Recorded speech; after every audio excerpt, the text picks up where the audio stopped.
คาเฟ่คาเฟ่ก่อผีคาเฟ่หรืออ่านว่าคาเฟ่นะคะเนาะมันจะหนังว่าเกาเกียกินกาแฟนี่ก็เกาเกียสุดกาแฟนี่ก็我喜欢喝咖啡นะคะเนาะเกาเกียกินกาแฟนะคะเนาะ食物食物เขาพักเขาพักก็ใจตั้งกินตั้งยามสั่งซึ่งจะก็ใจค่ะเนาะ食物米饭米饭ข้าวซุป米饭食物ไหนมันเป็นข้าวพักค่ะเนาะ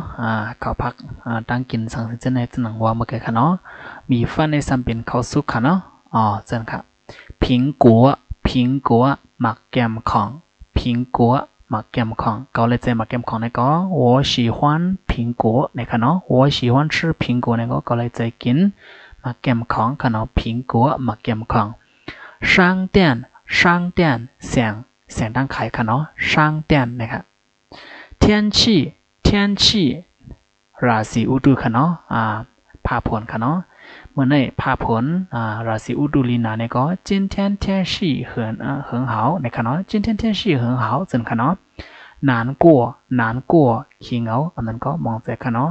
难过今天我很难过เนี่ยก็เมื่อในก็ขี้เหงานะอันนั้นก็เมื่อในก็มองใจนะจนค่ะเนาะ难过ขี้เหงามองใจมันจะนั่ง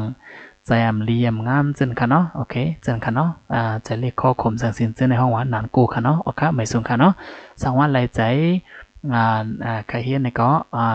อำนวยอ่านหมายเกณฑ์ใจสังสีตักเข้ามาที่ในแชทบ็อกเลยค่ะเนาะโอเคในครูสอนปันติเจียมปืนถามมันกว่าค่ะเนาะโอเคไม่สูงค่ะเจียมไล่หลุดพินิจมันจะในค่ะเนาะ